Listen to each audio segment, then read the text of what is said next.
For MBA students navigating the complexities of today's business world, Apple is a fascinating case study. It went from struggling to becoming a global giant worth over $1 trillion.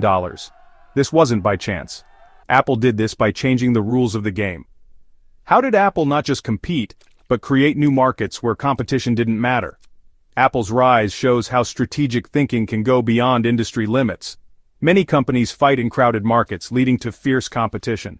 But Apple found and developed new, untapped markets. These are new spaces full of growth potential. Understanding this helps you spot and seize unique opportunities. For MBA students, studying Apple's strategy teaches valuable lessons in creating value, disrupting markets, and thinking long-term. We'll look at how Steve Jobs' vision changed Apple's path. We'll explore the important Think Different campaign. This campaign did more than sell products. It introduced a new way of thinking. We'll also connect these efforts to Blue Ocean strategy principles. By the end, you'll understand how to find potential blue oceans. The goal is to give you insights to create your own unique market space, building a lasting legacy like Apple. So, let's talk about 1997, a really important year for Apple. Back then, Apple, which was once a leader in personal computers, was having a tough time. The company was losing market share, had a confusing product lineup, and was close to going bankrupt. Things looked pretty bad. Many industry experts and competitors thought Apple was done for.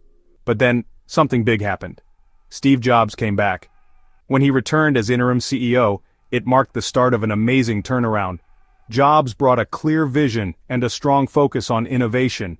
He knew Apple couldn't succeed by just copying its competitors. One of his first big moves was to simplify the complicated product lineup. He also wanted to bring back the company's spirit. This wasn't just about fixing finances, it was about changing the company culture. A key part of this cultural change was the Think Different ad campaign. Launched in late 1997, this campaign was bold. It didn't show any products. Instead, it featured black and white portraits of famous people like Albert Einstein, Martin Luther King Jr., and Mahatma Gandhi. The message of the campaign was clear. Apple was aligning itself with these visionaries. It positioned itself as a brand for those who dared to challenge the norm and create something new.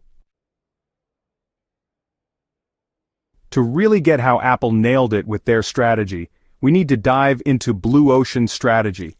This idea is all about finding new market spaces or blue oceans. It's about making the competition a non-issue. Picture the business world as a huge ocean. Red oceans are all the industries we know today, the current market space. In red oceans, industry boundaries are set and accepted. The competitive rules are clear. Companies try to outdo each other to get a bigger slice of the existing market. As the market gets crowded, chances for profit and growth shrink. Products turn into commodities, and fierce competition makes the ocean bloody.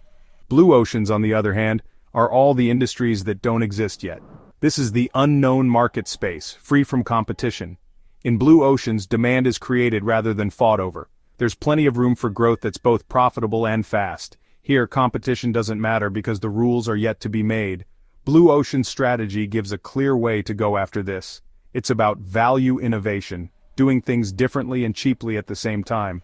Two main tools help in creating and applying Blue Ocean strategy. The first is the Eliminate, Reduce, Raise, Create (ERRC) grid. The second key tool is the strategy canvas. Creating new sees Apple's Blue Ocean Symphony, iPod, iTunes, and iPhone. Let's talk about how Apple used the Blue Ocean strategy with the iPod. Before the iPod, the MP3 player market was crowded and competitive.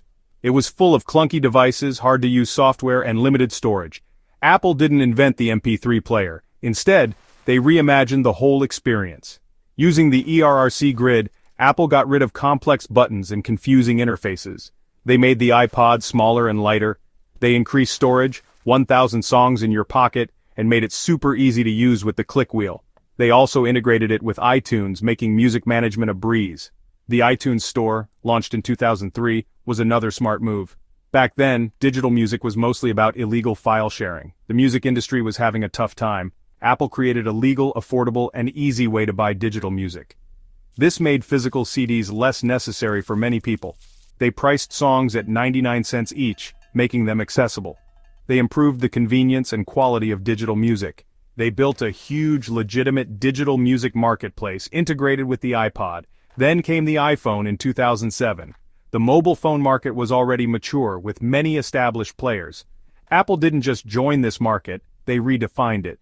The iPhone was introduced as three revolutionary products in one: a widescreen iPod with touch controls, a revolutionary mobile phone, and a breakthrough internet communications device.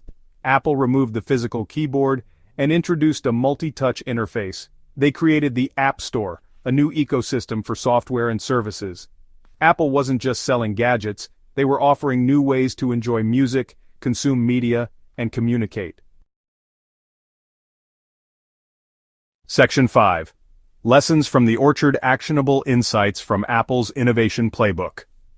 One key lesson from Apple's Blue Ocean strategy is to look beyond your current customers. Traditional market research often focuses on making current customers happier. But Apple often aimed at people who weren't yet customers or were overlooked. With the iPod and iTunes, they reached out not just to tech enthusiasts, but also to everyday music lovers. The iPhone, with its easy-to-use interface, attracted people who found other smartphones too complicated. By understanding what non-customers needed, Apple created huge new demand. This makes us ask, who are the non-customers in our industry, and why aren't they buying? Another important lesson is to focus on the big picture, not just small improvements. Value innovation means creating a big leap in value for customers while also cutting costs. Apple didn't just make a better MP3 player, they created a whole music system with the iPod and iTunes. The iPhone wasn't just a phone with a better screen, it was a new platform. Businesses should ask, are we offering a complete solution that really improves our customers' lives? The third lesson is to build a strong and lasting business model around your blue ocean idea.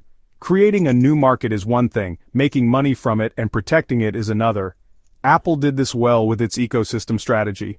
The iPod was connected to iTunes and the iPhone was connected to the App Store. Section 6. Charting your own course, applying blue ocean thinking to future ventures. Apple's journey from near collapse in 1997 to its global success today is truly inspiring. It shows how thinking differently and finding new market spaces can transform a company. The Think Different campaign wasn't just a slogan, it was the foundation of Apple's innovative approach. The iPod, iTunes, and iPhone are more than just famous products.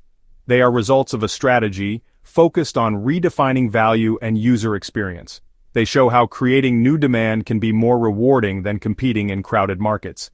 As future business leaders, Blue Ocean Strategy gives you practical tools. The strategy canvas and the ERRC grid are not just theories. They are tools to help you analyze markets and imagine new ones. Use these tools when studying case studies or creating your own business plans.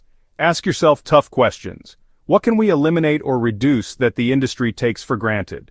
What can we raise or create to offer new value? This approach can lead to real innovation. Remember, creating blue oceans isn't just about random ideas or sudden inspiration.